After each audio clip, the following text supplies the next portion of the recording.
I try to present the information as emotionless as possible There you and go. just try to share with them that, if you're going down this particular course of action that you've outlined, Mhm. um, you're going to really reduce your chances of being able to attract further capital. And that's Yeah. the part that really gets them. Because we don't want to get to a point where a complete standstill happens because those losses dried up the company's liquidity. And now you got to go out and shop for more money. And you're going to find it's a challenge, right? Mhm. If you're showing losses. Something that can get lost very quickly in the pursuit of growing is profit. And today we're going to look at balancing growth with profitability with my guest, Manny Skevofilax, business advisor at Portal CFO Consulting. Welcome to the show, Manny. Thanks for having me, Lee. Happy to be here. Yeah, this is a good conversation. I think I've talked about this one other time on my podcast, and we need to be talking about it more.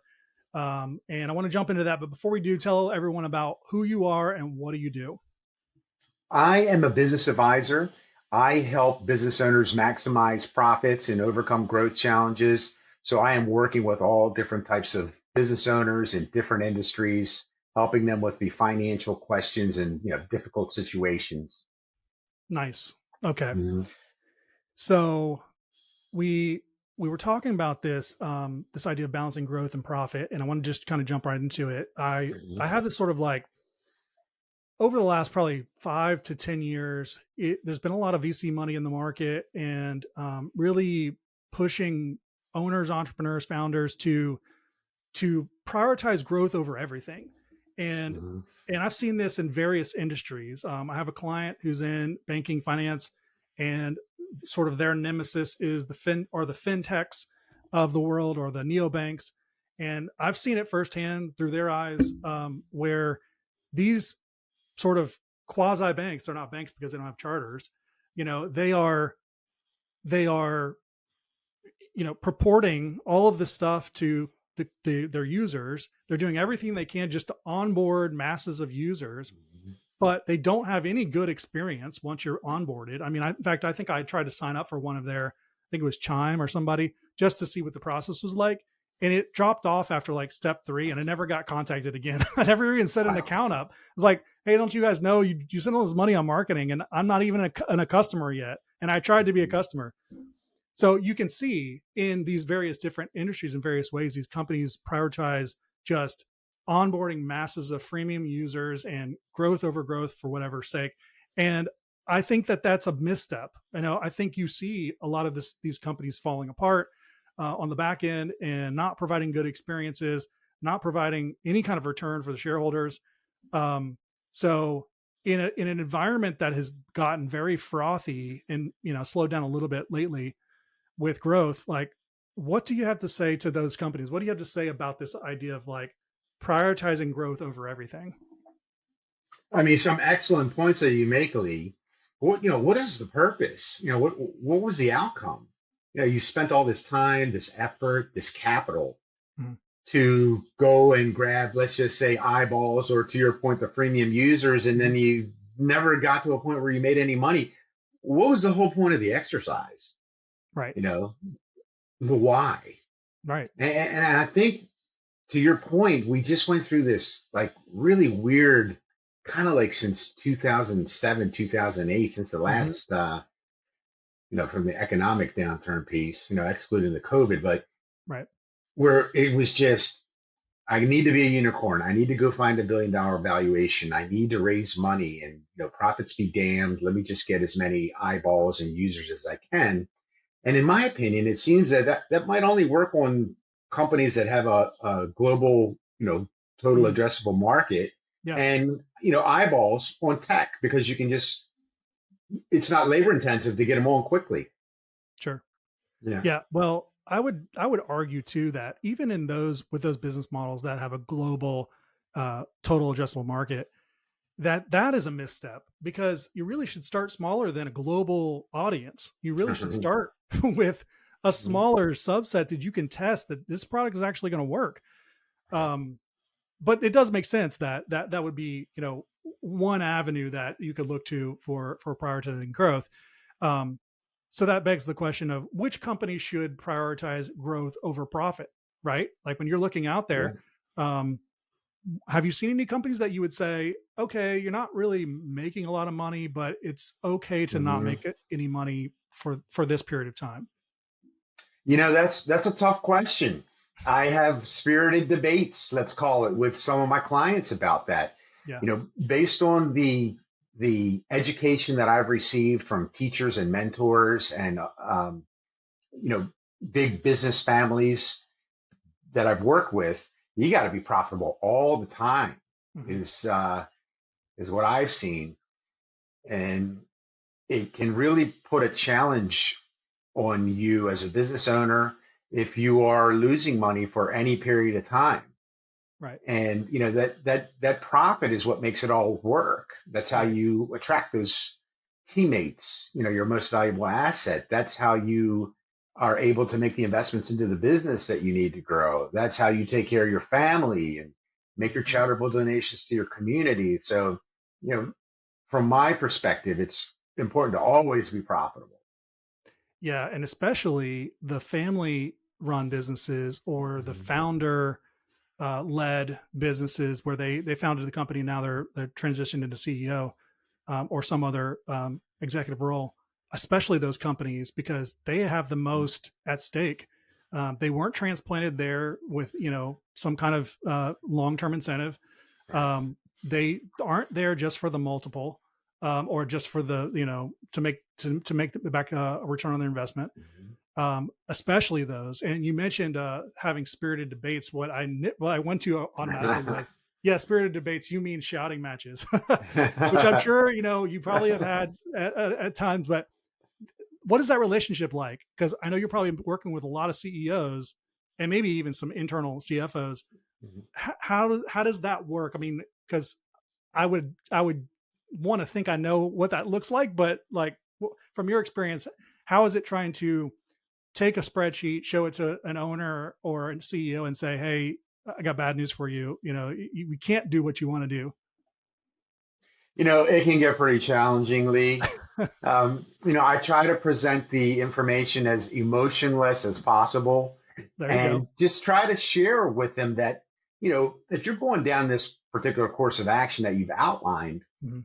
um, you're going to really reduce your chances of being able to attract further capital. And that's Yeah. the part that really gets them. Because we don't want to get to a point where a complete standstill happens because those losses dried up the company's liquidity. And now you got to go out and shop for more money. And you're going to find it's a challenge, right? Mhm. If you're showing losses. Yeah. So, You know, what comes to mind is just the kind of 101 thinking of, or maybe the fundamentals of business, where you have a minimal viable product, you put it in the market, you get product market fit, and you start the process of growing and scaling so that you can validate that the mhm, market actually wants what you have at a greater scale. And so to me, I think that you have to be able to demonstrate, I think for most businesses, you have to be able to mhm, demonstrate, even if it's for a short period of time, that this is a viable, you can make a viable profit. Even if you don't actually make a profit during that time, you can sort of put it on paper and show like, look, this is going to be profitable mhm, before you move to that next stage of scaling and whatever that may look mhm, like. And I think for both investors and owners and all the other stakeholders involved, um, I think that's very important to have that piece done, so that mhm, then as you look to grow, you look for outside money, you look for internal bootstrap cash for new mhm. strategies and plans, but playbooks that you can feel confident that you are saying, I'm not going to profit for the next 6 months or 3 years, but we know that we are going to profit at some sort of determined time because we can scale what we have tested in this first phase. I completely agree with your analysis. We have enough runway where we can lose money for the next 6 months until we hit profitability, right? Yes. So, Yes. you know, My gut tells me that years from now, uh, it'll be in textbooks that this period of time that we just went through, as you described, Lee, Yeah. was a period of time where we were awash with capital and we had too much money chasing too few deals. And perhaps that solid analysis that you just shared Yeah. kind of wasn't followed. It wasn't priority one. Yeah. I think if you want to know about the future, you read about history in any kind of domain. And I Mhm. think you're right. I think that it's funny how we can get away from the fundamentals because the fundamentals are boring. People want to Uh-huh. have the next shiny AI rocket to the moon kind of thing. Definitely. Um, so in our conversation that we had prior to this, we talked a little bit about, you were telling me about how you can map expenses to growth or profit, and you can like look at expenses and ask, how is this leading us to Yeah. profit or growth? Take us through like kind of your thinking around that. Yeah. So when again, this is based on my experience with my training, my teachers, my mentors. When you're looking at the performance of a company and you're trying to have that spirited debate Yeah. the executive or the business owner, the topic comes up with expenses because it can be a lot faster to cut those expenses to boost the Hmm. profit than it can to bring on the new revenue. Right. And one of the exercises that I like to use is, hey, let's just take a look at the expenses together Hmm. and let's try to put a line, show me how these expenses are a direct line to revenue. Right. And that's the real eye opener because a lot of times you're not looking that closely at it, Right. right?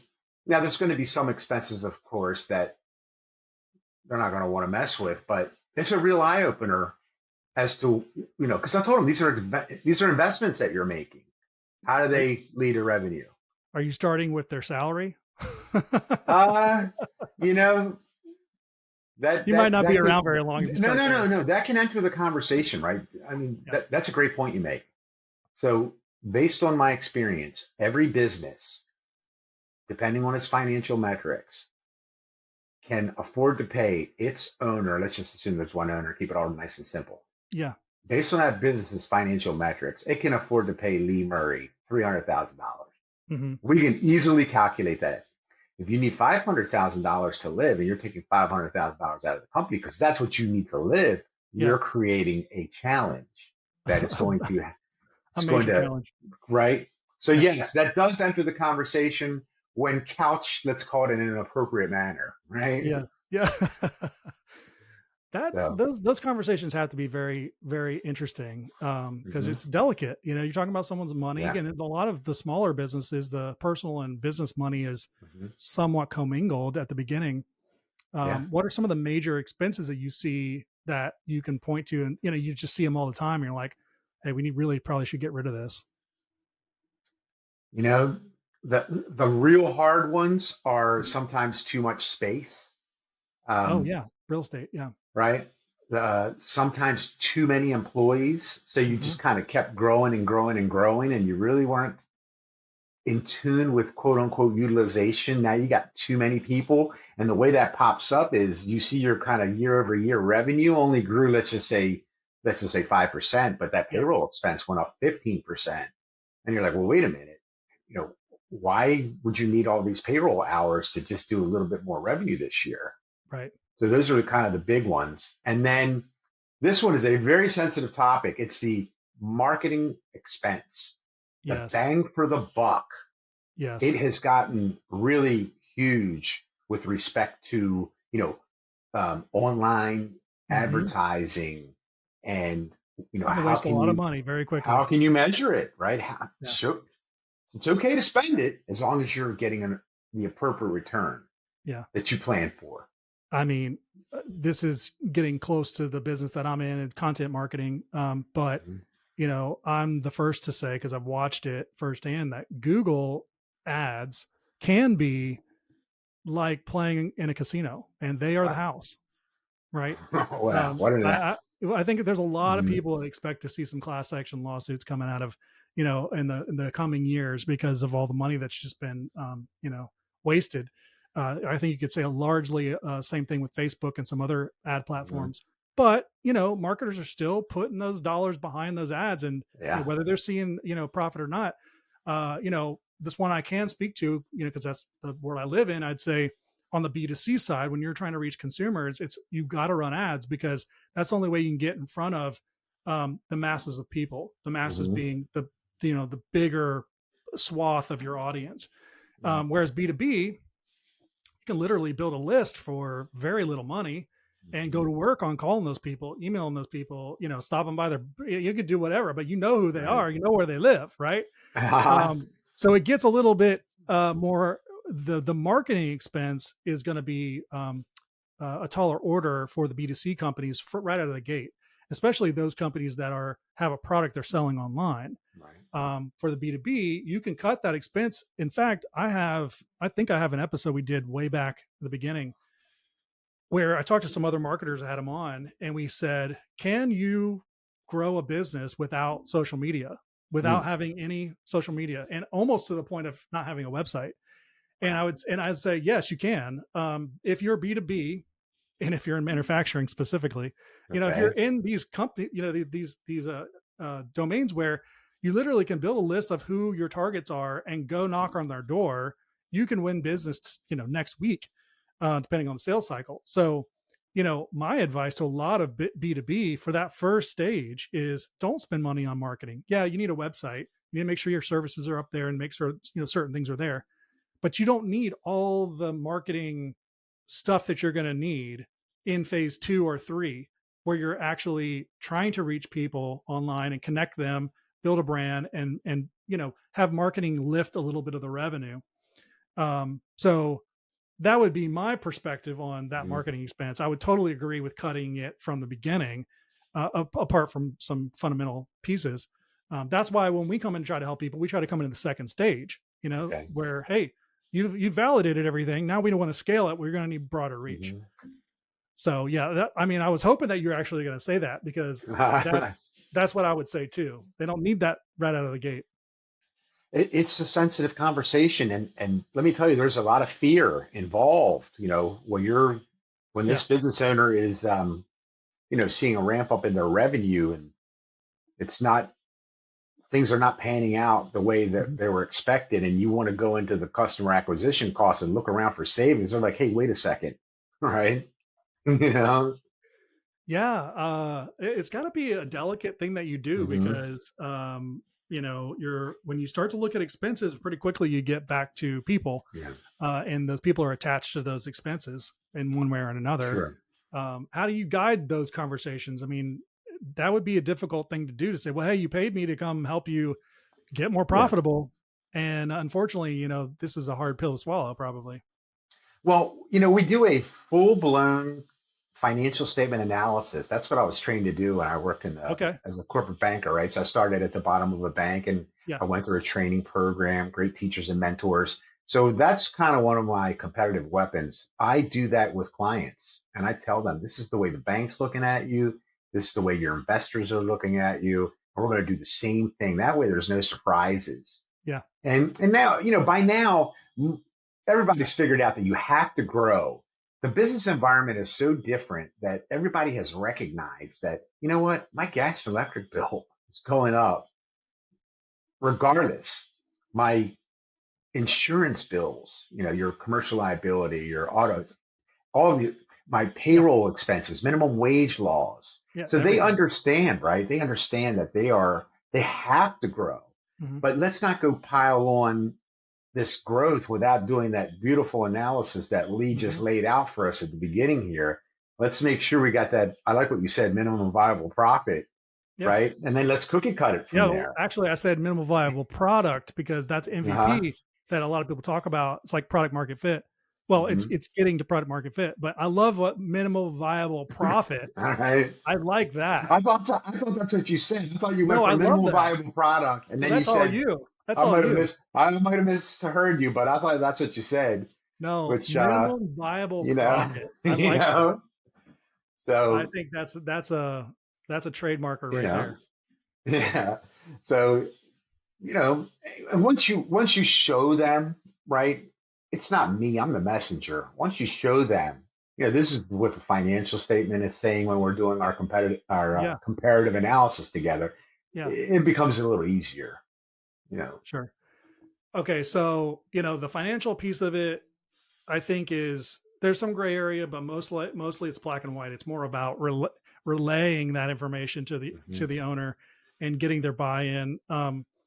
There's something else though that you had brought up that I thought was kind of an outlier to our conversation, but Hmm. totally maps, and that is looking at the owner's mental health Yeah, as a sort of marker for growth and profitability. yeah. Tell me about that. It's something that I just noticed on the journey, Lee, that Mhm. these business owners, they were lured, Lured. They're lured by like the siren song of this, Yeah, rapid growth. Nobody wants to go and say I'm growing 10% this year. It was like, that's now I got right. to grow 50%, 60, 100.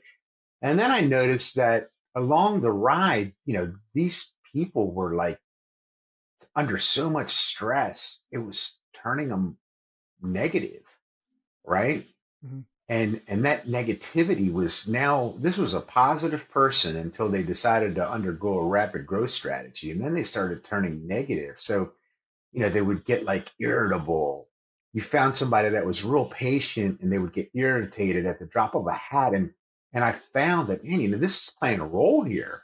Yeah, And I would have to bring it up and say, wait a second, let's tread carefully, because your health is the number one thing here.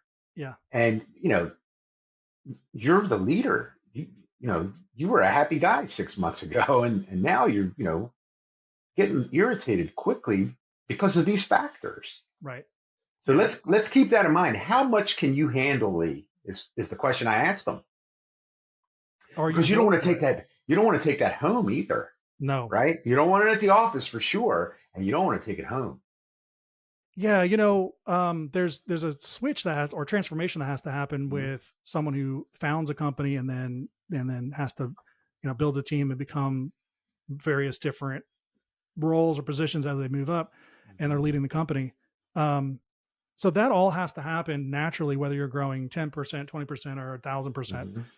But getting fixed for whatever reason on this rapid growth or growth for the sake of growth, it's going Mhm. to really test you beyond what you're already being tested as a person. It's well And said. I've seen it too. I think it can really change Mhm. people for the negative, which is unfortunate. You know, Yeah. it it hits people various different ways why they Mhm. decide that growth needs to happen for the sake of growth, whether it's investment or investors, Mhm. boards, other stakeholders, their, the car they want to buy, whatever. I Mhm. think it hits people different ways, but it's definitely not good and can create a bad environment for everyone involved. Yeah, that's very well said. It's something I make sure that I stress to them, that you don't need this aggravation to, let's just throw numbers around, to go from 10 million, 5 million to 10 million Yeah, and not make any more money. You don't right. need that aggravation, No. you know? And the team that you build and bring along with that journey, they they don't want to have the fallout. It'd be better for them to work for a different company in a better environment, Yeah. than have to deal with the environment you're creating Hmm. unknowingly. Yeah. Because it wears you down Yeah, if you're constantly, you know, scraping by undercapitalized through this growth process. It, that's it, right. it can wear you down because it's repetitive. You're up against the same factors every day. I got to make this payroll in 2 weeks. Hmm. The bills are due in 30 days. I just, sold this to this guy, but he hasn't paid yet. Yep. It's a grind. A It can be lot a of grind. totally a grind, a lot of pressure. Yeah. Um, so when one kind of last question that I had for you is, when you're working with these companies, what do you see that are the essentials for increasing profit? That's a great question. That's a great question. That's what I do. I come with So, the so questions. yeah. You know? So in my opinion, okay, based on my experience, we have to together, we have to review how you go to market. So we have to come down to, to one unit. If you're a manufacturer, to the one unit, make sure that's profitable with all of our costs involved, and calculated. And if you're a service company, making sure that you have, the right utilization. Mm-hmm. So I think those are before we try to scale anything, we got to make sure, back to your first point in this conversation, we got to make sure the little piece is profitable first. So what would that, just kind of broad brush here, what would that look like for a company like mine, where our kind of core offering is helping, founder CEOs and their marketing teams create content and distribute content against Mm-hmm. a strategy for growth. So, let's say we will help them put a podcast together. Okay. But the intention is for it to drive new business and shorten the sales cycle. So that's Mm-hmm. our core offering. How would you look at a business and a service offering like that, and sort of define, like you were saying, like a unit cost or Yeah. utilization? I would sit down with you and I would have you walk me through a project. Okay. What's it going to take? So you would first educate me, and this is going to be a pleasant conversation. It's like, Manny, I need 2 people that are going to work this many hours to hit this outcome. Yep. And then I'm going to have X amount of overhead involved, and we're going to boil that down to a per project basis. And then I'm going to have my profit margin in here. So we're going to do a simple, like, cost accounting exercise, because I like to do everything very simply. That's how I was trained. Yep. No complexity. We'll get everything in there. Sure.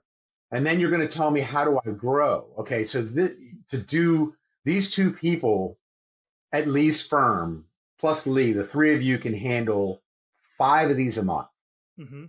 Okay. Now, how do you handle the 6th, 7th, and 8th? Mm-hmm. That's the one. Do you need 1 more person? Do you need 2 more people? Yeah. How many more podcasts do we need? Because it's not like that one new hire on Lee's team is going to be able to handle, let's just say, 2 more podcasts. Right. Maybe it's 1.5. Right. Yeah. So you're looking at the people, you're looking at the tools, the software, the overhead, in its total, and breaking that down by kind of per retainer or per ongoing project. Yeah. Yeah. I like it. Yeah. That's awesome. Well, that's fun. Yeah, it is. I mean, and I think it's fascinating, the work that you do. It's very different than the work that I do, and so I think it's fascinating, because I would be completely lost in the spreadsheets that you are in every day. But I love the result that comes from those spreadsheets and that thinking, because profit, thinking about this analogy of, the weather's cooled off and I want to build a fire, and this is just the way my brain works. I don't know why, but I'm building the fire, and I'm like liking it to building business. And I'm like, well, you gotta, the little sticks first, and you gotta have your tinder, and you gotta build up slowly. The fundamentals of building a fire is very similar to building a business. And in the fundamentals, like, what you want is this big roaring fire very quickly, but you don't realize that you don't want to build a fire. What you want to do is build something that's going to, at some point, hopefully in the nearer future, produce heat, because heat is what allows you to cook meat or, roast marshmallows or whatever. The heat is the profit. It just came to me, this analogy of, like, we don't want a fire. We want heat. We don't want revenue. We want profit. I'm smiling because I think it's awesome what you just said. I've never heard that before. Well, I had never heard it either. I just said it. It was in my brain this whole time. So, one thing I wanted to add was I did work with a creative agency. I've worked with a few of those over the years. And the one guy, he was a CEO, and he came to me, and, he wasn't performing. He did his costs and stuff like that. Wasn't performing. And when I looked at it, I said, where's your time being charged in these engagements? Yeah. And he said, it's not. I said, well, you've just turned your salary into overhead.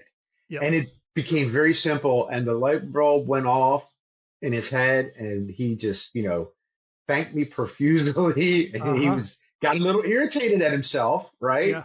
It's like, I've been doing this for like 10 years. Yeah, And it's sometimes it can be that simple. that's right. You got so much going on as a CEO, you didn't think about baking this cost into your pricing proposal. Yeah, that's right. And I think Mhm. when you start doing that, you realize that you're undervaluing yourself in the market, Yeah. and you have to then reassess your market. You have to reassess who is going to buy Hmm. the service for what it's worth, and what is that value that I'm actually bringing. So you have to go through this other analysis that has to happen, Yeah. on the back of the numbers making sense, which is where I come alive. I love the other Hmm. analysis of growth, but yeah, it has to be not for the sake of growth. It has to be for the sake of profit. So this has been great. This has been great. Thanks for coming on and having this conversation. It's my pleasure. I enjoyed it. Yeah. Hmm. All right. So if we want to send people your way, where do we send them? Yes, my website, Portal CFO, PORTAL CFO.com. And I got a lot of great information there. I've been blogging for a long time. So Oh, nice. I got a cool searchable blog. So if you got something on Okay. your mind, you just go in there and type your search term in, and it's Yeah. you'll probably get 4 or 5 articles on your topic pop up. That's awesome. Love Yeah. it. Okay, cool. Yeah, Mhm. we'll put that link in the description. What about, are you on LinkedIn? I am on LinkedIn with my long name, Manny Skevofilax. That's how you can find me there. Yeah, I love it. Hmm. Yeah, I Yeah. had such a hard time pronouncing it. I even wrote it out phonetically, and I pronounced it Yeah. phonetically wrong. So, Hmm. what can I you do? wanted to mention that I wrote a book too. I Okay, was yeah, very blessed. Yeah. I, I, I wrote a book. It's called Ultimate Profit Management. It's available on Amazon. And nice. I felt like I kept seeing the same movie over and over again, Hmm. Lee, about what differentiated the successful business owners from the ones that were failing. And I feel fortunate that I was able to put the lessons in there, the blueprint that I was taught about how to stay profitable as you're trying to grow that business.